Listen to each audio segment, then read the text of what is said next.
Amém. Vamos orar então. Vamos começar nosso estudo. Senhor, nós te damos graças em nome de Jesus Cristo por esta tarde, pelo privilégio tremendo que o Senhor nos concede de abrirmos a Tua Palavra, examinarmos a Tua Palavra, sermos instruídos por ela, edificados, desafiados. Pedimos a Deus que graciosamente, em nome de Jesus, Tu venhas ao nosso encontro, fale conosco, nos abençoe ricamente nessa tarde, para a glória do Teu santo nome. Amém. Amém. Muito bem, irmãos, hoje nós começamos uma segunda etapa do estudo sobre o Apocalipse. Eu sou ruim de contagem, não sei se foram 4 ou 5 domingos já que nós... Esse é o quinto. Então nós passamos 4 domingos examinando uma questão que é chave para interpretar corretamente o Apocalipse. Qual é o gênero literário? E a partir do estudo do gênero literário, nós vimos algumas questões que nós vamos encontrar dentro do Apocalipse. Ou seja, o Apocalipse é um gênero de literatura apocalíptica. E isso já identificou para a gente no último domingo como esse tipo de gênero deve ser interpretado. Então hoje nós começamos a investigar agora exatamente o livro de João, a Apocalíptica Joanina. É um termo técnico que nós usamos na exegese para se referir a esse tipo de estudo. Eu tanto posso falar o Apocalipse de João como a Apocalíptica Joanina.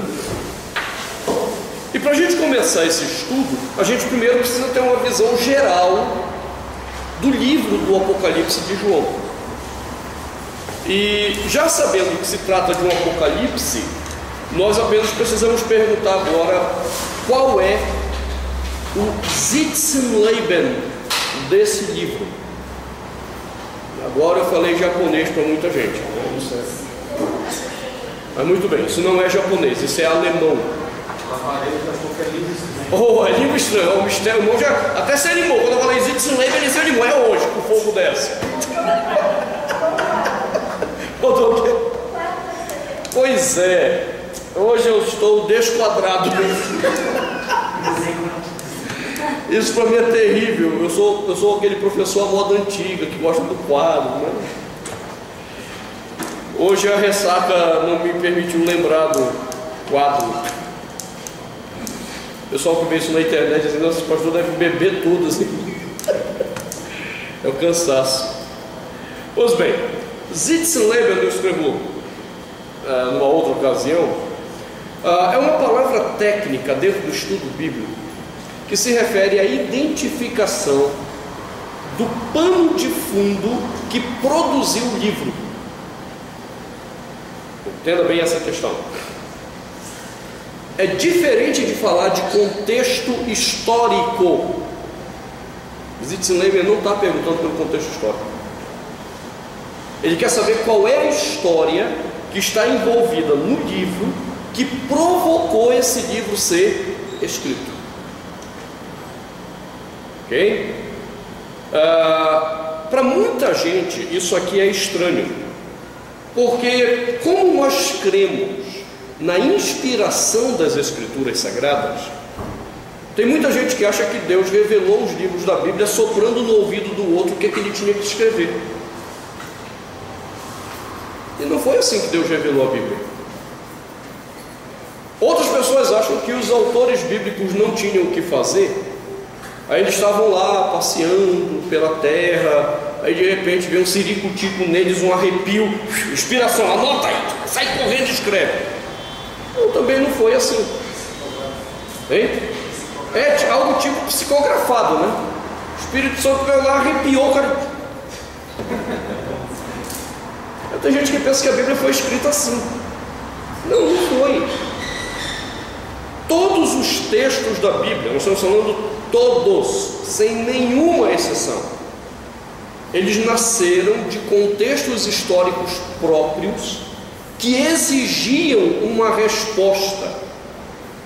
Todos os textos da Bíblia estão lidando com perguntas que exigiam respostas diretas a certas situações. E aí nós entendemos que Deus então interfere na história, fazendo conhecer a vontade dele sobre aquelas situações. Por isso nós dizemos, a Bíblia é um livro completo, suficiente, porque não há nenhum tipo de situação na vida do homem que ela não tenha tratado. Não há absolutamente nenhum tipo de situação. O que às vezes acontece é que o tempo, as gerações mudam e as pessoas vão mudando o nome dos seus problemas, ou vão dando outros nomes, ou alguns problemas que não tinham nome ganham nome, mas está tudo na Bíblia. Eu acho engraçado, por exemplo, quando você fala de depressão, está na Bíblia. O que não existia é o termo técnico é recente. Mas sintomas, o que é a depressão, você tem vários casos dentro da Bíblia. Então, Deus sempre vai prover respostas a esses ambientes. E quando eu começo a ler um livro da Bíblia, para que eu possa entender bem a mensagem dele, eu tenho que buscar esses Itzenleiger para que eu possa compreender exatamente qual é a resposta que Deus está dando àquele ambiente específico. Ok? Muito bem, tendo entendido isso, nós temos que levantar no livro algumas perguntas que são chaves.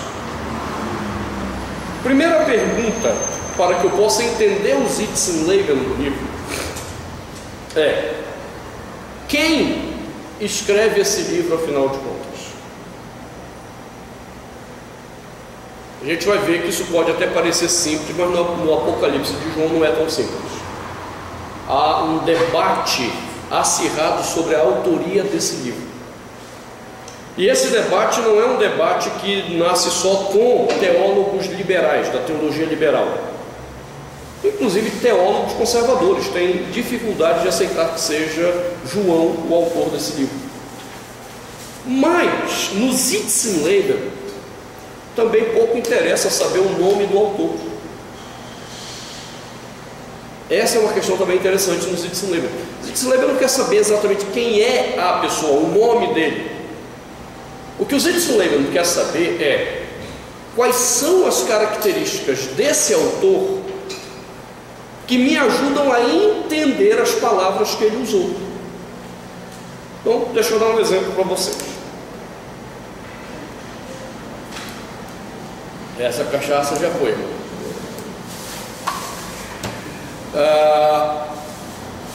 Eu sou do Amapá. Eu sou amapaense. E amapaense da gema. Eu saí do Amapá, eu tinha quase 18 anos. Foi quando eu fui transferido pelo Banco do Brasil para Brasília. Você percebeu que eu entrei no Banco do Brasil novo. E na minha terra há toda uma linguagem desconhecida daqui. Palavras que aqui têm um sentido, na minha terra tem outro sentido. Muito bem, foi aqui em Brasília que eu deixei o Banco do Brasil e fui para o seminário. Eu estava no meu 3º ano de seminário, quando chegou um... Muito obrigado, agora renovou, bacana. Chegou um rapaz de Manaus, chamado Heleno. Manaus, Macapá, Amazonas, Amapá, é a mesma região, região norte. Então nossa linguagem é muito parecida. Aí esse rapaz chegou no seminário para estudar, e eu estava me aproximando numa tarde após a aula, eles conversando lá no grupinho dele, e peguei o momento que um rapaz estava dizendo que não tinha lido o livro ainda, que tinha que apresentar no dia seguinte um resumo. E o cara desesperado, querendo saber como é que ele ia fazer. Aí o Heleno pegou e disse assim pro rapaz: cara, te arromba. Quando o Heleno falou isso, eu arrepiei. Eu disse: pronto, vamos matar o irmãozinho agora. Porque em Campinas, São Paulo, se você disser para uma pessoa se arrombar, isso é um baita de um palavrão. Se arrombar em Campinas refere-se ao ato homossexual. Quando o homossexual fala que ele ficou satisfeito com o ato sexual, ele diz assim: nossa, fui arrombado. Você entendeu o que veio na cabeça do pessoal? Aí eu corri e os caras estavam já, que é isso, cara? E eles sem entender nada. E aí, como eu era terceironista, eu impus o respeito de seminário, entendeu? Tem esse negócio seminário. Aí de você que levante a voz para o terceironista, quanto mais velho. Aí eu levantei: calorado, cala a boca, vocês não entenderam nada, só mostra que são calouro mesmo. Aí eu fui defender o Heleno. Na minha terra e região norte, se um cara diz para você te arromba, ele está dizendo te vira, dá teu jeito. Você está entendendo o problema? Se eu sei as características culturais do autor da fala, fica fácil identificar o que ele quis dizer. Um pastor amigo meu foi fazer um trabalho aqui acho que no Paraguai. E aí um rapaz da equipe dele comentou lá que o carinho, o amor que eles tinham demonstrado por eles ali era tal que ele estava embaraçado. Quando ele falou embaraçado, o pessoal começou a rir lá no Paraguai. Porque embaraçado no Paraguai é estar grávida. Então o homem nunca fica embaraçado, só a mulher fica embaraçada. Então quando a gente quer saber sobre o autor do livro que escreveu, do livro na Bíblia, pouco me interessa se o nome dele é João, Pedro, Barnabé, Tomé. Me interessa saber quais são as características culturais, religiosas, filosóficas, de estratificação social que eu percebo na maneira desse autor escrever, porque isso vai fazer diferença na hora de interpretar. Tá dando para entender? Ok? Muito bem, a segunda pergunta que nós temos que resolver é: a quem esse autor escreve? E novamente, o Sitzenleiber não quer saber o nome, até porque alguns não dá para saber direito o nome. Por exemplo, a carta aos Hebreus foi escrita para quem?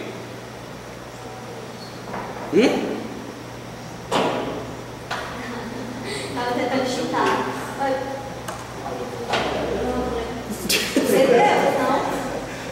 A carta aos Hebreus foi escrita para quem? É óbvio que não existiam mais hebreus quando essa carta foi escrita. Marcelo, coloca ali debaixo, por favor. Se tiver, eu agradeço. Por isso eu estou vendo o minha garganta. Hoje ontem eu fui brincar com as crianças. Sabe, lembra aquele filme O Grande Mentiroso? Que o diretorzinho ladrão do filme, que no final ele termina como palhaço. Aí ele vai numa festa, a molecada desce o cacete nele na festa. Pois é, eu inventei de brincar com as crianças ontem à noite, mas elas inventaram de descer o cacete em mim. Eu me lembrei que nem o diretor do filme. Pois bem, eu não sei se vocês, mas eu, se puder também, deixa eu ligar esse ar-condicionado, eu estou com muito frio aqui. Agradeço que... Ok, obrigado. Pois bem, está desligado. O texto aos Hebreus não pode ter sido escrito aos Hebreus, porque não existiam mais hebreus na época do texto. Hebraísmo é uma fase primitiva da história do judaísmo. Os primeiros hebreus foram os descendentes de Abraão. Depois que você sai do Egito, não existe mais hebraísmo, só linguístico, cultural. Aí eu pergunto, quem é que colocou esse nome ali, Carta aos Hebreus? O que é mais interessante é que se você lê o livro de Hebreus, em lugar algum ele menciona Hebreus. O fato é que nós não sabemos para quem esse texto foi escrito, enquanto nome. Agora, enquanto característica da comunidade, a gente mata na hora qual é o perfil do público para quem aquele texto foi escrito. Daí porque um grande exegeta francês, Pierre Benoit, famoso exegeta católico romano, em 1950 e pouco, numa palestra que ele foi dar numa universidade francesa, ele começou sobre Hebreus e até disse assim, a famosa epístola de Paulo aos Hebreus, que antigamente as nossas Bíblias traziam esse título, Epístola de Paulo aos Hebreus. Pois bem, ela não é uma epístola, não foi escrita por Paulo e muito menos dirigida aos Hebreus. Nós não sabemos o nome. A carta de Paulo aos Efésios foi escrita para quem? Nós não sabemos também, porque a expressão aos Efésios não existe no texto grego. Então o que nós sabemos pela característica é que era uma carta destinada às igrejas da Ásia Menor. Agora olha que interessante, as cartas do Apocalipse são destinadas para onde? A Ásia Menor. Já deu para perceber que a Ásia Menor é um lugarzinho problemático para a igreja. Ok? Então quando nós perguntamos a quem escreve, também a gente não está procurando nomes. A gente quer saber de elementos culturais, religiosos, sociais dessa comunidade que me ajude a entender o que o escritor está dizendo. Terceira pergunta: o que motiva o discurso? Por que João escreveu esse texto? Bom, é óbvio que nós cremos que ele foi motivado antes de qualquer coisa pelo Espírito Santo. É o processo, agora ficou fora. É o processo da inspiração. Então nós cremos nisso. Agora, como eu disse para vocês, o Espírito Santo não motivou nada do nada.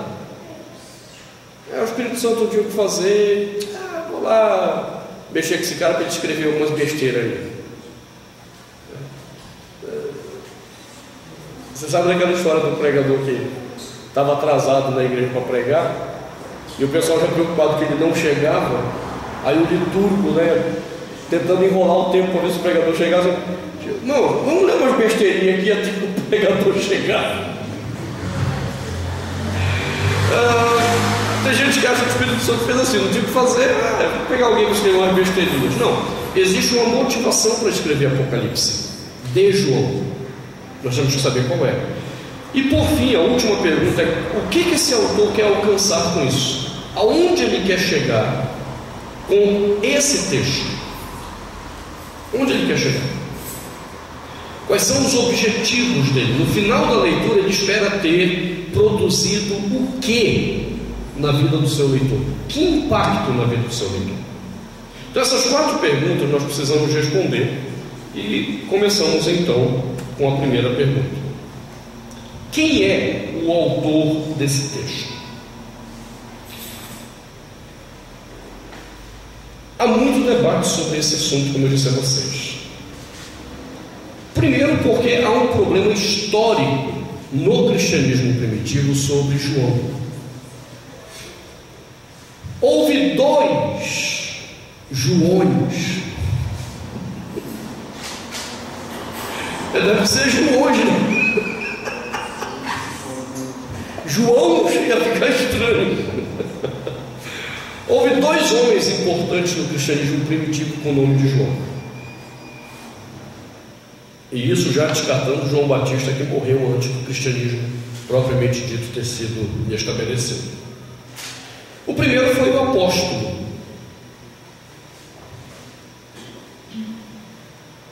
autor do Evangelho. Tudo indica que é autor das 3 cartas que levam o seu nome, mas se tem dúvida se foi o autor desse texto. Você vai entender daqui a pouco por quê. Um outro João muito famoso aparece nos Pais da Igreja, um presbítero da cidade de Éfeso, e que foi duramente perseguido pelo Império Romano, tendo morrido numa caldeira de óleo fervente. O Império o prendeu e ele foi jogado numa caldeira de óleo fervente e morreu de uma forma bem dolorosa por causa de Cristo. Os pais da igreja mencionam esse homem com muito respeito e dizem que ele também escreveu. E aí bate a questão, porque o texto do Apocalipse não dá muitas informações diretamente sobre isso. Pega a sua Bíblia. Capítulo 1, já no versículo 1, ele aparentemente nos ajuda, mas é só aparentemente.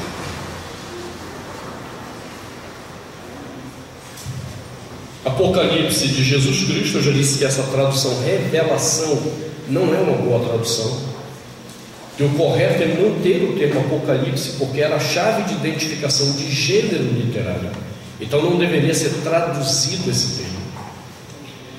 Revelação de Jesus Cristo, ou Apocalipse de Jesus Cristo, que Deus lhe deu para mostrar aos seus servos as coisas que em breve devem acontecer, e que ele, enviando por intermédio do seu anjo, notificou ao seu servo João. Ele dá um nome, mas não explica quem é esse João. O nome dele vai aparecer ainda no versículo 4. João às 7 igrejas que se encontram na Ásia. E aí nós temos um problema, porque o presbítero João, que morreu na caldeira de óleo fervente, era de onde? Éfeso, Ásia, uma das principais igrejas. Versículo 9: eu, João, irmão vosso e companheiro na tribulação. Também não me dá características desse João. E depois aparece de novo no final do livro do Apocalipse o nome dele, Apocalipse 22, versículo 8. Eu, João, sou quem ouviu e viu essas coisas. Pois bem, ele dá um nome, mas a gente fica sem saber quem é esse João. Por que o pessoal tem dificuldade de entender que João seja o autor do Apocalipse? Por uma questão muito simples.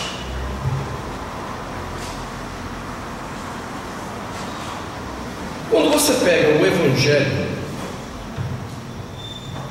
Evangelho de João, ele é escrito com uma gramática grega boa. O autor do Evangelho de João dominava razoavelmente bem o grego. Não era dos melhores, como Paulo, por exemplo. Paulo usa o grego de uma forma muito boa. A gramática paulina de construção é muito boa.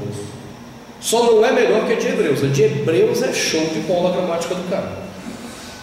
Ele deita e rola em construções sintáticas próprias dos eruditos gregos. Hebreus é um bicho na gramática grega. Paulo é o segundo. Já o Evangelho de João é um evangelho bom de gramática. As 3 cartas também têm um grego bom. Aí quando você chega no Apocalipse, o grego do Apocalipse é do tipo: nós vai, nós fumo, nós voltemos. Eu não estou brincando, é sério. O grego do Apocalipse é sofrível. É sofrível. Sintaticamente, então. Ok. A grande questão é: nós não temos argumentação nem para um lado nem para o outro. Eu poderia ter dado Poderia ter usado a amanuense, como Paulo usou em Romanos, por exemplo. Nesse caso do Evangelho, ele Pedro prescrito. Teria sido o contrário. O contrário, porque o que nós sabemos de João e Pedro, por exemplo, é que eles não eram homens cultos. Sim, mas então, no Apocalipse ele prescrito o Apocalipse mesmo, e nas outras, no Evangelho mais tarde, no Evangelho. Sim, por exemplo, é possível. O problema é, em Pedro, ele me diz que isso aconteceu. Em Paulo me diz quando ele, por exemplo, usou a amanuense. No caso de João, eu não tenho nenhuma informação de ele ter usado a amanuense nos evangelhos, no evangelho e nas cartas. E aí eu tenho apenas uma hipótese de que ele seja outro. É daí porque o pessoal não aceita o argumento do amanuense, não há evidências sobre isso. Aí eles comparam algumas outras questões e dizem, também não bate. A maneira como ele costuma estruturar a linha de raciocínio no Evangelho e nas cartas não bate com o Apocalipse de João. E eu, particularmente, quando examinei o Apocalipse de João pela primeira vez com a Igreja Presbiteriana de Tietê, eu não tinha uma posição definida sobre isso. Porque realmente é muito complicado. Só depois que eu terminei o trabalho todo de exposição de Apocalipse, foram 2 anos e meio de ter fazendo essa exposição, foi que eu cheguei a uma conclusão para mim. Os eixos teológicos do Apocalipse de João são os mesmos eixos teológicos do Evangelho e das cartas. O núcleo de discussão temática dele é o mesmo. E isso na linguística nós chamamos de campo semântico. O campo semântico do Apocalipse de João é o mesmo campo semântico do Evangelho e das cartas. Sendo o mesmo campo semântico, então eu posso levantar a suspeita de que era ou o mesmo autor, ou no mínimo um discípulo direto dele, que havia incorporado a linguagem dele.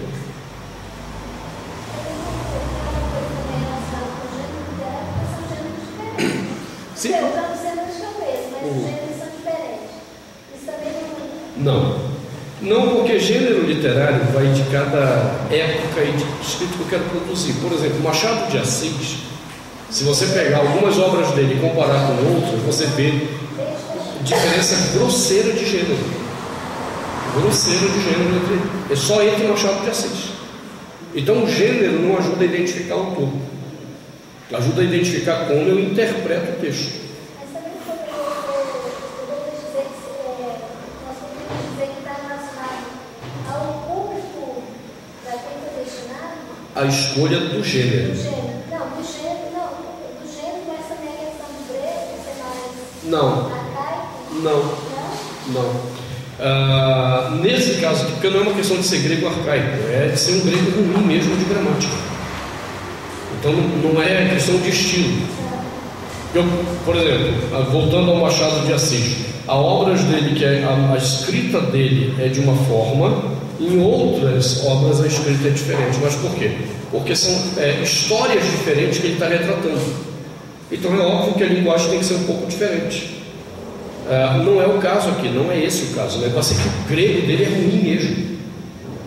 É péssimo o grego do Apocalipse. Tanto é que há muitas lacunas na exegese, no trabalho de comentário, que precisam ser resolvidas. Por quê? Porque o grego dele não ficou claro o que ele queria dizer. Então, esse é o problema. É realmente algo mais trabalhoso. Então, como eu estava dizendo, esse eixo teológico de João é que me chama a atenção. Isso me ajudou a entender um outro texto, que também tem problema de autoria. O famoso texto de Hebreus. Quem é o autor de Hebreus? Nós também não sabemos. Uma das pessoas que se alegava ser o autor de Hebreus era João. Eu achava isso uma grande viagem, até que eu fiz um comentário detalhado do Apocalipse. Aí eu entendi que os eixos teológicos de Hebreus são muito parecidos com o eixo teológico também de João. Então hoje, por exemplo, eu tenho uma tendência muito forte a achar que o autor de Hebreus é João também. Só não me peça para colocar a mão no fogo por essa informação, porque vai que queime. Muito bem, então voltando a essa questão da autoria, esse eixo teológico que eu encontro no Apocalipse, ele realmente reforça a possibilidade de ser o apóstolo, o autor do texto. Se eu somar isso com o testemunho dos pais da igreja que mencionaram o Apocalipse, eles também mencionam o apóstolo como autor. Então, a única explicação plausível para o problema linguístico da gramática seria a questão da amanuense. Quer dizer, não é por causa do amanuense, nunca pode ser a primeira resposta.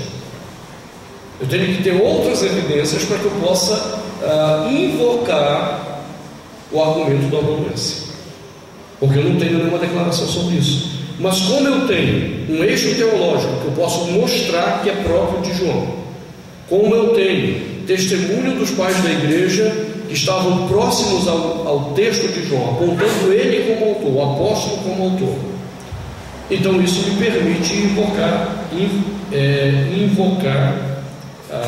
a informação do amanuense no processo de redação do Evangelho, das cartas, e João, por estar em perseguição, teve que meter a mão ele mesmo e escrever.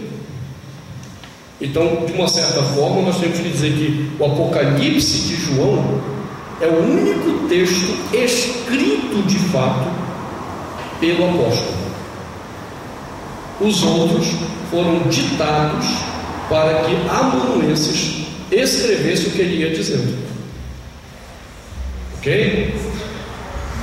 Está dando para entender esse ponto? Em que isso interfere na minha interpretação? Simples. Se for o apóstolo, eu tenho mais 4 textos em que eu posso examinar o sentido das palavras que ele usa. Se não for o apóstolo, as palavras estão soltas. E aí o trabalho de contexto, texto e contexto, será muito mais difícil. Ok? Agora, é só isso que eu sei desse autor? Não. O próprio texto me dá algumas informações interessantes sobre ele. Por exemplo, versículo 9 do capítulo 1. Vamos lá, vou pegar a Bíblia, vamos olhar agora. Ele diz: eu, João, irmão vosso e companheiro na tribulação, no reino e na perseverança em Jesus, achei-me na ilha chamada Patmos por causa da palavra de Deus e do testemunho de Jesus. Então João diz que esse autor, ele estava confinado numa ilha.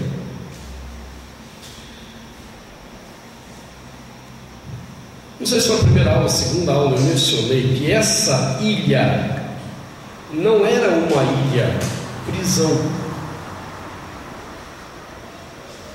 Tem muita gente que acha que João foi preso e mandaram ele para uma ilha aprisionado.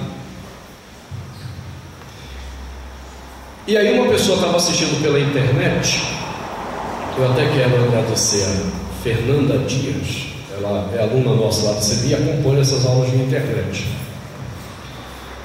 E ela me questionou assim: pastor, eu procurei essa informação sobre Patmos e ninguém afirma que Patmos não fosse uma ilha prisão. Ou ninguém afirma o que o Senhor afirmou? Qual a fonte disso? Joia, essa é uma boa pergunta. Porque a primeira pergunta, obrigado, a primeira pergunta realmente sobre essa questão da ilha de Patmos é a seguinte: quais são os textos que você está lendo? Qual tipo de livro que você está lendo? Porque existem muitos livros sobre o Apocalipse de João que são livros de análise ou interpretação popular. Sabe aquela coisa assim, meu pastor lá em 1800 e bolinha disse, aí passou para o outro pastor que disse para o outro pastor, que chegou até mim essa informação?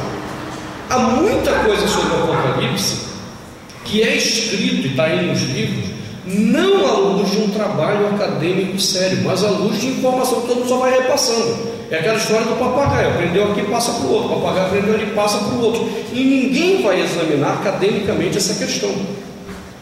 Então, alguns livros que tratam de uma forma acadêmica sobre esse assunto, eu mencionei aqui numa aula, acho que foi na primeira. O primeiro livro que nós temos em português, e entendeu? Vou lhe dar uma relação em livros de português, se você quiser em inglês eu lhe dou depois, mas é para você poder procurar. O primeiro livro é o livro de Pierre Prigent, Apocalipse, publicado no Brasil pela Edições Loyola, uma editora católica, ainda que o Prigent seja um protestante. Pierre Prigent, ele é professor da Universidade Reformada de Estrasburgo, na França. Ele é pastor da Igreja Reformada. E Prigent é considerado um dos maiores exegetas do Apocalipse do mundo. É um dos maiores pesquisadores desse livro. E, para nossa alegria,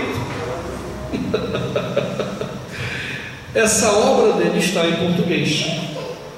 E lá você vai ver toda uma discussão sobre essa ilha de Patmos e o equívoco que há de que Patmos fosse uma ilha-prisão. Uma outra obra é a obra de Wilson Corsini, Apocalipse de São João, da Paulus Editora. Um outro livro é o Desvelamento Divino, de D.S. Russell, um pastor batista,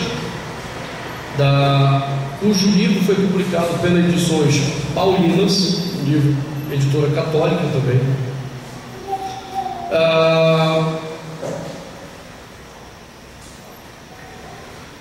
Um outro texto do Carlos Mesters, Apocalipse, a teimosia de um povo que luta, da editora Loyola, da Vozes. E alguns comentários de introdução ao Novo Testamento. Por exemplo, introdução ao Novo Testamento de D.A. Carson. Lá ele vai discutir essa questão da ilha de Patmos.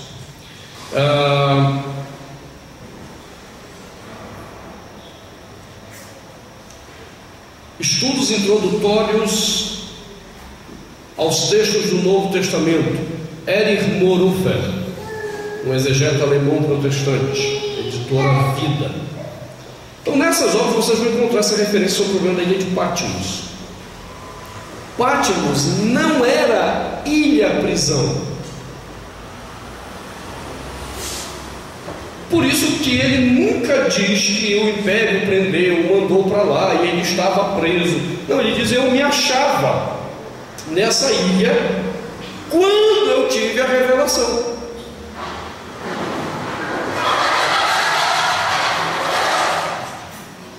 Irmão, é um levante do inimigo.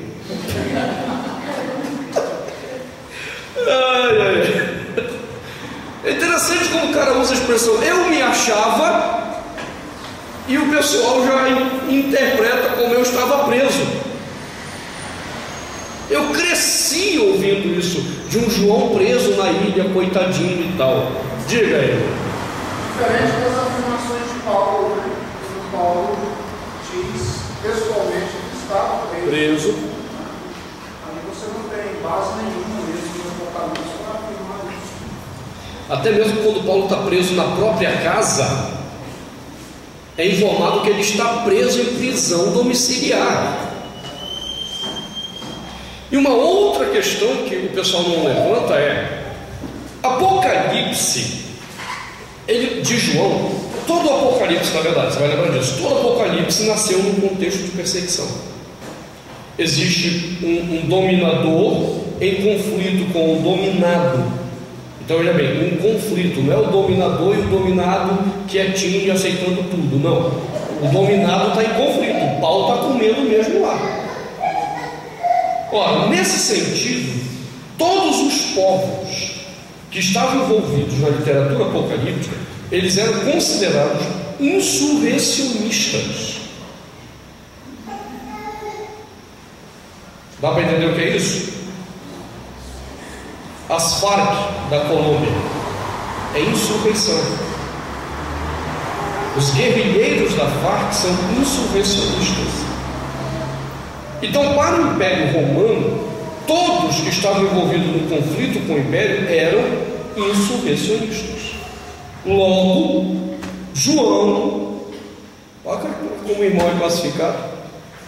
João é um terrorista do Império Romano. Na cabeça do Império, sim, observe que em João, em momento algum, ele vai organizar uma luta armada, em momento algum, ele vai mandar tocar o terror do Império Romano, mas ele vai mandar resistir ao Império naquilo que o Império quer afrontar o Evangelho. Então, o insurrecionista não necessariamente ele precisa tocar fogo, matar pessoas e tal, mas o fato de resistir à ordem do Império, ele é um insurrecionista. Não vai ser diferente do que vai acontecer daqui mais algum tempo conosco. O rumo que está indo a sociedade, quem quiser manter-se fiel à Escritura Sagrada, vai ser o insurrecionista. Não tem jeito. Vocês estão sabendo, por exemplo, que tem um pastor dos Estados Unidos que já está sendo processado por crime contra a humanidade, porque ele pregou que homossexuais irão para o inferno mesmo, se não se arrependerem. E um grupo de ativistas gays na Uganda, alguma coisa lá da África, o processou internacionalmente. Crime contra a humanidade. Mas isso é só o primeiro estopim. Se você quiser manter-se fiel de fato à Escritura, a insurreição é um caminho natural para todos que são ou queiram ser fiéis a Deus.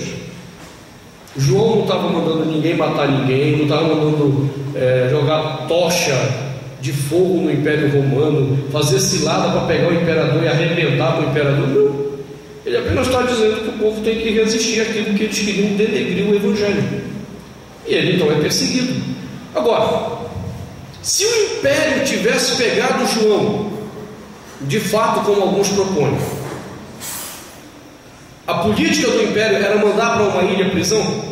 Não, nunca existiu isso. Você pode procurar na história dos romanos, tá? E aí vai um livro muito bom, Ascensão e Queda do Império Romano, de um dos maiores historiadores de todos os tempos desse império, chamado Michel Gibbon.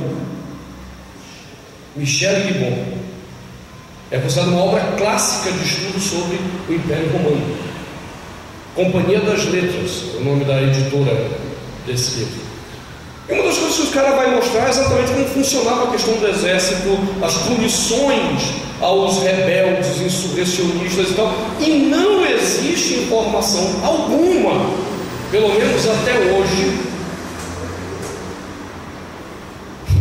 13 de janeiro de 2013, às 18h27, até agora não apareceu nenhum documento, em nenhum achado arqueológico, que diga que os romanos tivessem a prática de mandar pessoas para ilhas prisão.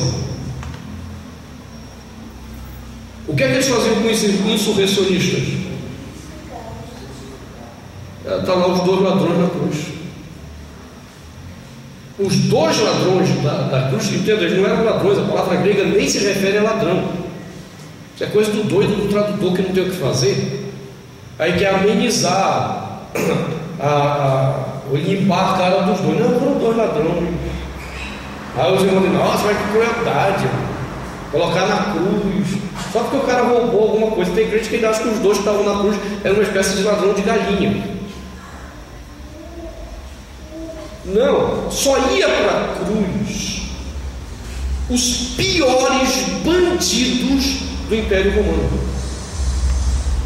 O resto ia preso, apanhava, virava escravo, só ia para a cruz os piores. Hein? Perdão, está um tudo ali. Falavam. Ah, empalavam, sim. Era uma das técnicas maravilhosas. Mas do Império Romano a principal era a crucificação mesmo. Agora, se João fosse pego, João teria ido para a cruz, no mínimo. João não ia ser mandado para uma ilha. Quando está lá a perseguição de Nero, durante essa perseguição, segundo os documentos da igreja, Paulo foi preso. E Paulo foi considerado insurrecionista. Como foi que Paulo morreu segundo os documentos da igreja? O império passou a faca na cabeça de Paulo. Nessa mesma época, Pedro foi preso e foi executado numa cruz de cabeça para baixo. E por que João, agora um insurrecionista, não, eu vou mandar ele para a prisão? Ainda com oportunidade de escrever. Ainda dando oportunidade para escrever e mandar texto para o pessoal fazer resistência. Sabe, não faz sentido.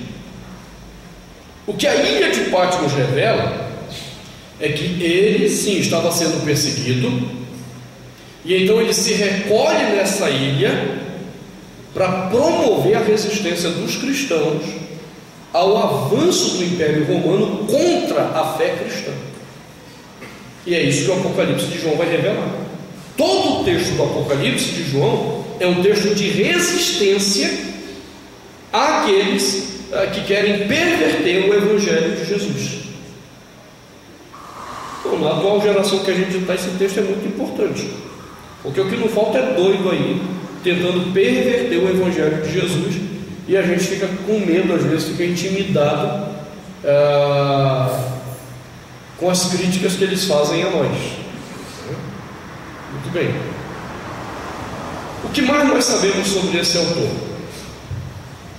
Bom, além de que ele é um cara perseguido e que está foragido na ilha de Patmos, nós também sabemos que ele tem um pano de fundo judaico muito forte.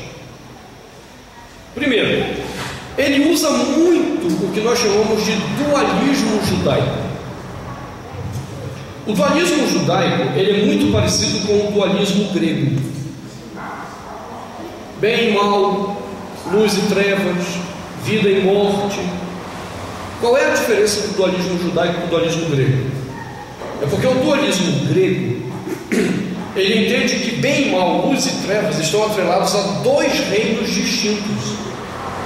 Existe o reino do bem, à minha direita, o reino do mal, à minha esquerda, ou então o reino da luz e o reino das trevas. E aqui eu tenho dois reinos de conflito. Em João não. Em João existe apenas um reino, reino de Deus, só um. Só que dentro desse reino existem conflitos entre o bem e o mal, entre a luz e as trevas. Mas existe um só Senhor, um só soberano. É aquele soberano que, quando se revela, acabou.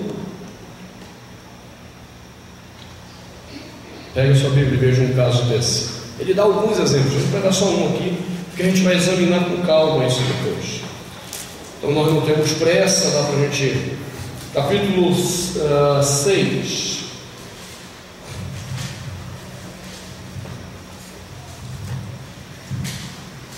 Quando abre o sexto selo,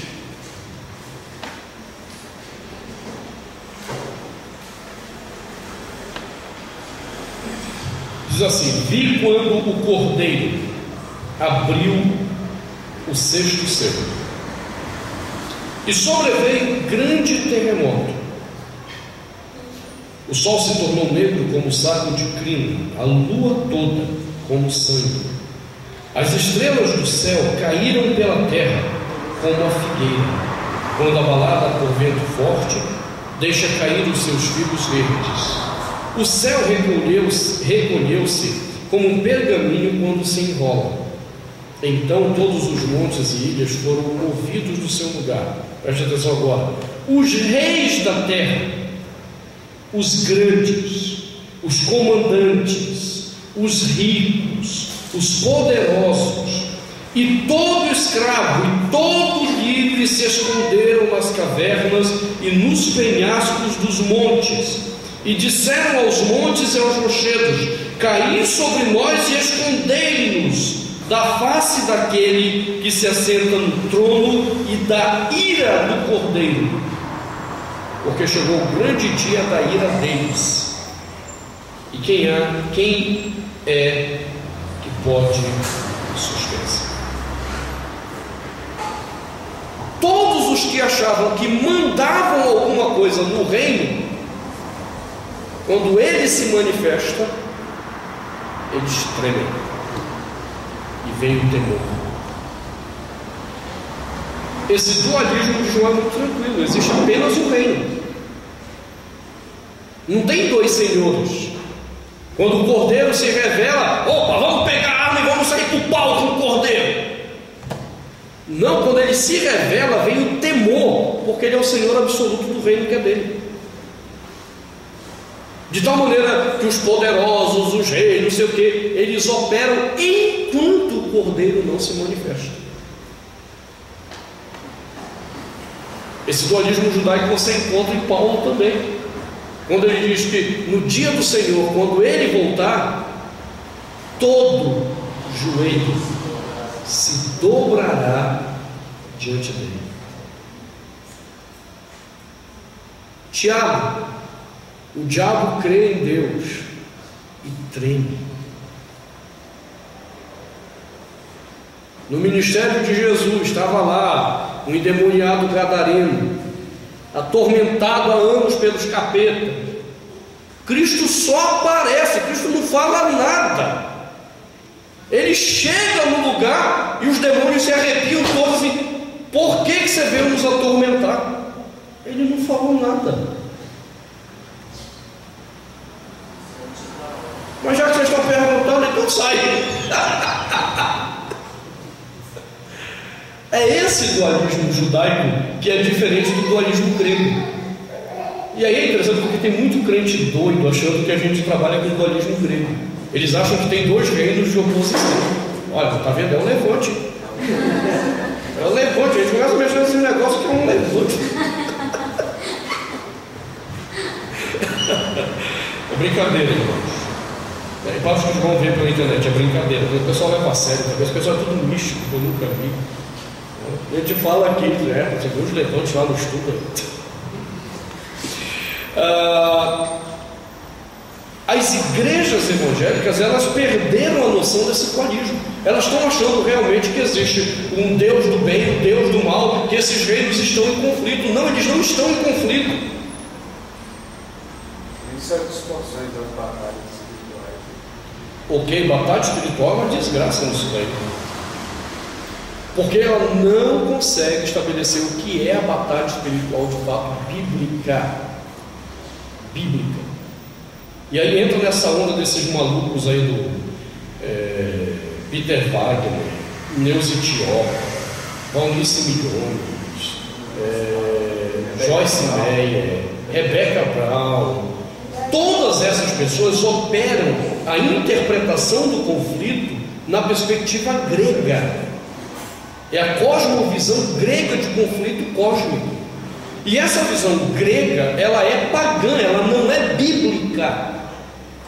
Ela não é bíblica. A visão bíblica existe um único reino. Dentro desse reino existem focos de resistência. É aí que o mal existe, como resistência dentro do reino de Deus. Agora, quando o soberano Senhor se manifesta, acabou. O que eu acho legal no Apocalipse, quando a gente chegar lá daqui a 3 anos, é porque já é a parte final do Apocalipse. É lá depois do capítulo 18, que é a tal da batalha do Armagedon, que aí os caras viajam na maionese. A batalha do Armagedon, ela refere-se a uma confluência do mal para a perseguição da igreja.